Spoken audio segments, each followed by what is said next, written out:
Hey YouTube, what's up? Ember1205. Quick video today to install yet another accessory on the car. Boy, I swear, you think the purchase of the car is the biggest expense, but it's all the toys you want to go with it, right?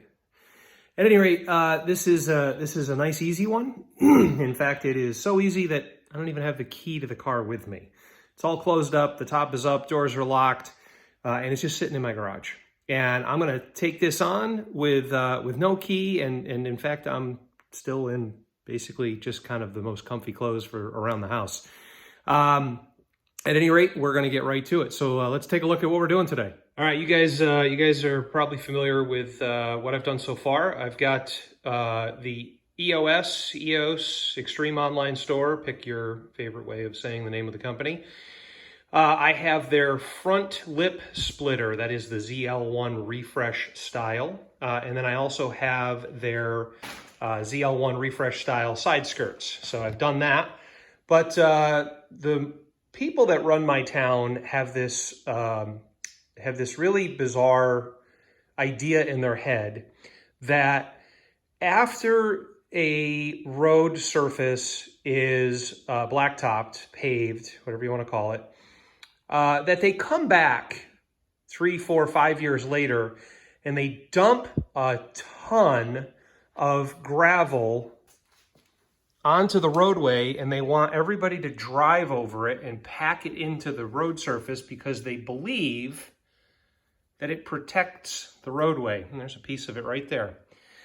So what these not terribly intelligent individuals have done, I live on a dead-end street, they have coated the street that my street connects to, which essentially put me in a position where I really couldn't drive my car, simply because there's so much gravel getting kicked up that there's absolutely no way around it. And there's just no way that I'm driving a car like this with paint that is soft like this through an area that's going to do damage. And in fact, I did take the car out and I actually picked up on each side, I picked up little tiny chips in the paint, which I will be taking up with my town. But I didn't want that to continue to happen. And it was something I was thinking about, kind of right from the get-go anyway. But I decided to go ahead and pull the trigger. And I picked up the deluxe set of ZL1 add-ons, front and rear rock guards. And here's everything you get. So these are the fronts. Go over this real quick. The fronts go on, these are the newer styles, so they go on with a combination of the pop clip at the bottom of the wheel well. So that's going to go right here into this recessed or countersunk hole. You'll be able to actually put the clip in here, and it'll pop in so that it'll fit nice and flush. That's why that is sunk the way that it is. So you go with a combination of the existing pop clip, which you take out and then sandwich this in between. The in this case 3M VHB, that's a super technical term, means very high bond. 3M VHB tape, which is how the original ones went on in total, but then they've added this new piece, which is another hole that they've drilled through that allows you to slip a couple of different clips on here to snap it in place even tighter, and one of them goes through that hole. So here are the clips. You get 2 for each side. One of the clips will go through this hole and clip it to the fender, and then the other one goes, up here to do the same thing. Just a quick note on these. If you take a really close look, you will see that, and it's probably a little bit hard to see in the video, but one side of the clip is fairly flat. So it's got a little bit of a deflection down here, but the other side is much more noticeably bent. That angled piece is going to go up here on this part. So when it goes in, you're going to put the flatter side, and it's, sometimes it's not much, and you might actually find that they're very, very similarly set up. But the side that's slightly flatter, you want to put behind. And that's just so that you've got a little bit more deflection up top so that it'll clip in better. So again, these are pretty close. Just take a quick look at them. If you find that one has a little bit more of an angle to it, use that as the outer part. Otherwise, you know, all things being created equal, they're equal. Here's the rear set. And I've got these laid out really the same way. So the not so glossy side up, the textured side, if you will. In the case of the front with the tape, this is the driver's side rock guard. Same here, this is the driver's side. The smooth side, which would be the side that will face the wheel itself, the tire itself, these are for the passenger side. In the case of the rear guards, you're going to get some different hardware in the form of screws and washers. So you see those here. And spacers. Now I've laid these out with the spacers where they're going to go. So you see that the bigger spacer goes up in the upper hole. The other two holes are going to get the smaller spacers. And as far as the screws and washers go, I'm really particular about things like this. If you take a really, really close look at the washers themselves, you'll see one side looks, and I'm going to say, really flat. And when you flip it over, it has a little bit more of a rounded edge to it. So whenever I put washers onto any kind of screw or bolt or anything, I always put this more rounded side towards the head of the screw. And I leave that really flat side to go up against the material that the screw is holding in place. So there's the very, very flat side away from the head of the screw. And then the more rounded side towards the head of the screw. So I do this just because, in my opinion, I feel like I get a better mate between the washer and the material, and it'll hold better. As far as preparation goes here on the front, there's a single pop clip in here, which I don't think the camera is going to show because it's not lit really well. But there we go. We got to take that out. And then we have to wipe this whole surface down really, really well with IPA, isopropyl alcohol. So we're using IPA 70%. Shop towels. And then I've got a portion of my socket set here, which what I'm going to do is, for the front portion, I really don't have to do anything, but for the rear, I do have to use this T15 socket because I've got T15, Torx 15 bolts that have to be removed back here. There's one there. There's another one there. And see if I can get the third one. Sort of shows it up here. Close to the upper part of the rear bumper cover. Those three have to come out. I'm going to use that socket to do it so that I don't have to take my wheels off. And then I'm going to be able to flip over to one of these with a Phillips bit to be able to put the screws back in. So I'm going to show you one on each side. I'm not going to show you the whole entire thing just because you don't need to see me do both sides in order to understand how to put each front or rear one on. But let's go ahead and get to it. All right, we're ready to do the front. I want to first show you a couple of things that I did. So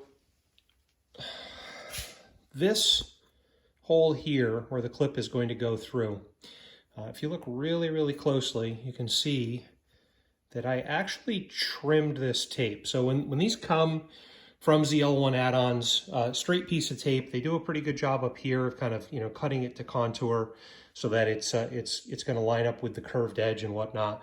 But here, this is actually over the opening, very, very slightly, but it's over it just the same. So I just took a razor blade out of a sheetrock knife and just kind of, you know, went through there to take that little edge off. So it's one of those things that I'm very particular about certain things, and I don't believe that having an exposed piece of tape sitting someplace to, you know, be able to have dust and road debris and stuff get in there and stick to it. I don't personally feel that that's how I want things to be on my car. So I trimmed that out, it's gone. The other thing that I did is, I mentioned that this is 3M VHB tape, very high bond. The way that this stuff is designed and the way that 3M will tell you to apply this tape includes, once you get the tape installed like this, so you see the logo, right? 3M VHB. When you're dealing with this tape, anytime that you see the logo, that represents the side of the tape that should go towards the painted surfaces on the car, right? So this is, I'll just generically say this is installed correctly. So, you know, the correct adhesive, if you will, is in place. So the correct adhesive here is in place to attach to this textured surface. But what 3M tells you to do, and I encourage you to go out and look up their videos about installing VHB tape, and they'll tell you this very directly. Once you get the tape installed onto the product that you're going to be putting onto your car, whether it's a rock guard like this or my skirts, or anything, body side molding, doesn't matter what it is. Once you get this done, you need to roll this tape. This tape needs to be applied with some significant pressure, 15 psi or greater, in order to ensure that all of the adhesive material down here is going to kind of get squished into, especially on a textured surface, squished into the various contours of the texture so that it can make the absolute best bond. So what I did is I put this on my kitchen counter, and I took a wooden rolling pin that I have, and I basically just started with some lighter pressure and increased it, but I just kept rolling back and forth over the surface to really compress this down into the textured surface of this rock guard. So I don't know whether ZL1 add-ons when they put these together, I don't know if they do that or not, but I went ahead and did it anyway because it's just an extra layer of comfort for me. Like I said, I'm very particular about how I do things. So I took that step, and even if ZL1 add-ons does that, doing it again isn't going to hurt. So just wanted to point those things out. I'm going to go head over, pop out that little pop rivet that's down there, and I'll show you what that looks like once I get the thing out, and we'll go from there. So removing this is as simple as taking it out with a flat blade screwdriver. You've got to be a little bit careful. You don't want to get in here too aggressively, but you're going to pry out the center piece of the pop rivet, right? It's a two-piece component. So there's an outer piece which actually does the attaching and the holding, and then there's the inner piece. And it's the inner piece that you pry back. Once you get that out a little bit, you can pop the whole entire rivet assembly out. So here's what it looks like. You saw how easy it came out. As I mentioned, it's two pieces, the inner piece and the outer piece, or whatever you want to call them. Here's what they look like if you take them apart, and they do come apart. Don't panic if you happen to pop them apart from one another. But the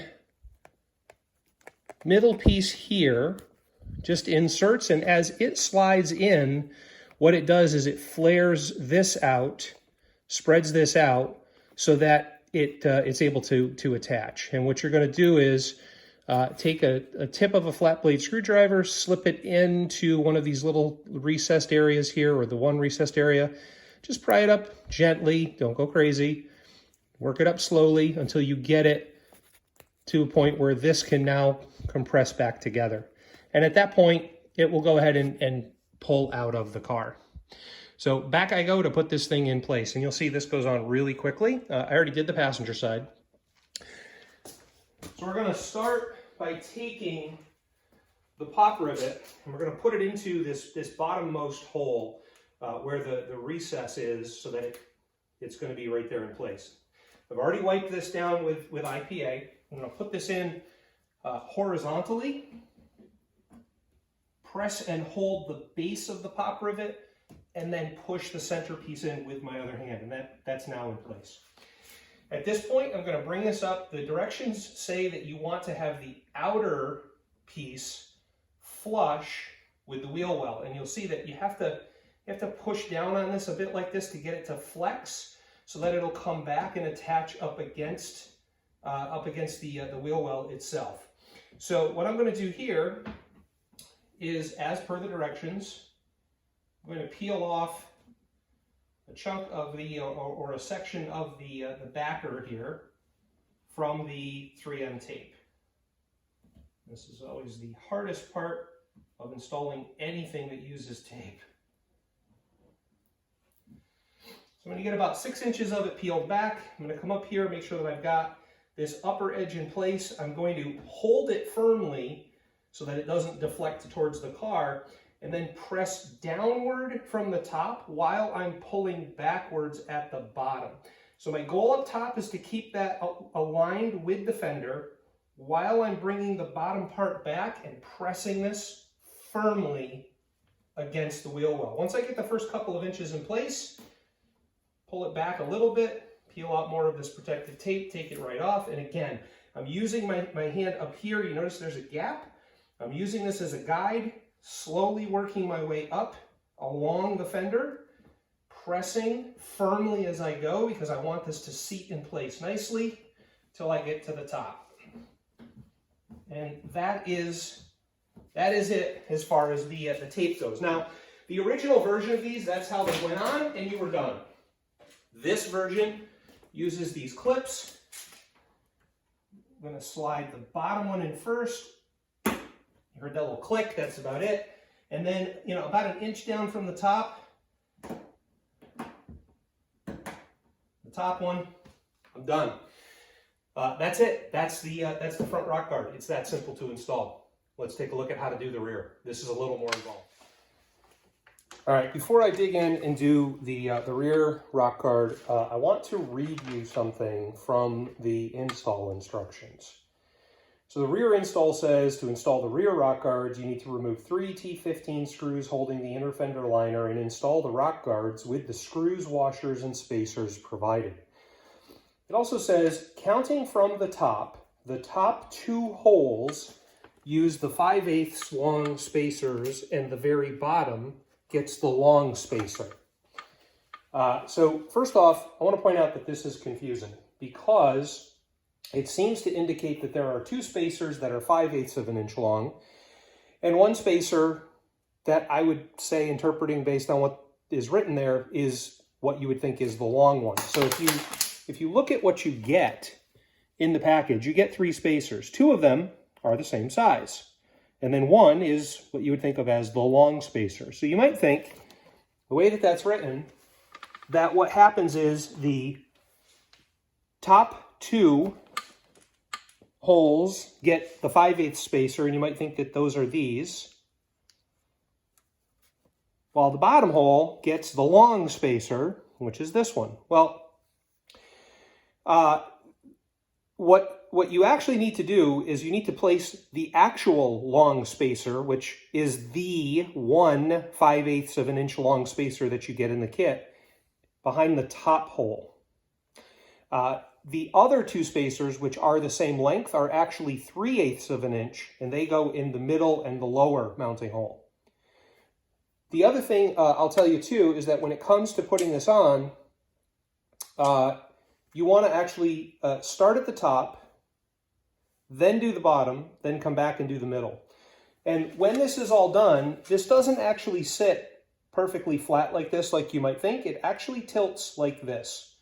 So don't be alarmed when you start putting everything in there and it starts to kind of curl inward. It's actually supposed to do that.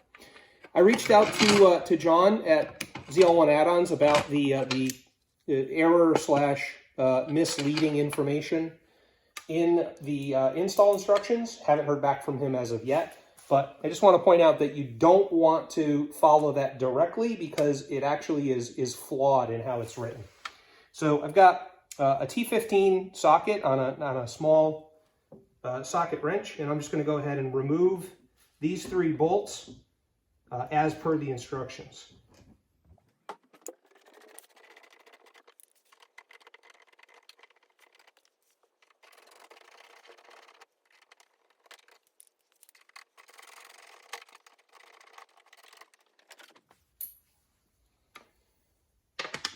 All right. So I'm going to put the bolt in through the top hole, and I'm going to slip the spacer over it. Pay attention to the angles and such when you put this together because it does make a difference in terms of how easily this will thread in.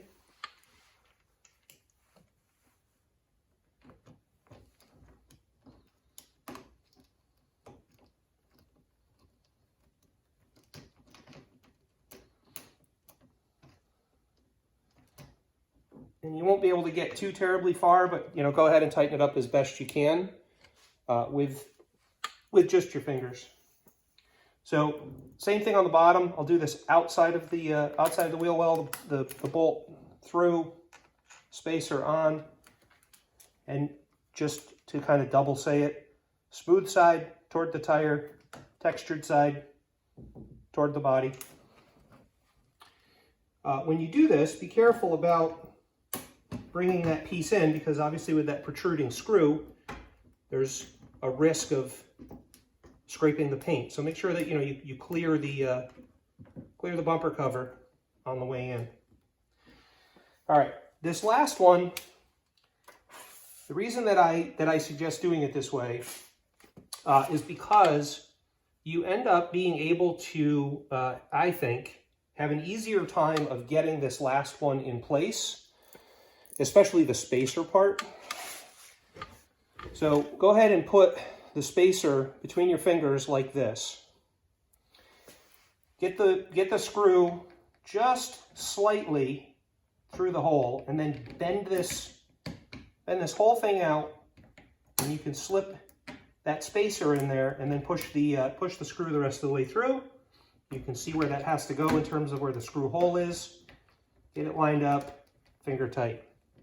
Now, I have a little bit of an advantage here in that I have this right angle drill tool, and I also happen to have a really, really short Phillips bit that I can slip in here. So this actually is something that came with this DeWalt right angle adapter, but drop this thing right in there, and you can see, once I get it lined up, not very much of it is exposed. 1/4-inch socket on my small socket wrench, and I can put this in here and get enough of the tip of that screwdriver bit to catch, so that I can start to get these screws to go in, and pretty quickly, after just a little bit of getting the screw in, I'll end up with enough space. You'll see that this will fit right in between the wheel and the fender. A little tricky at first.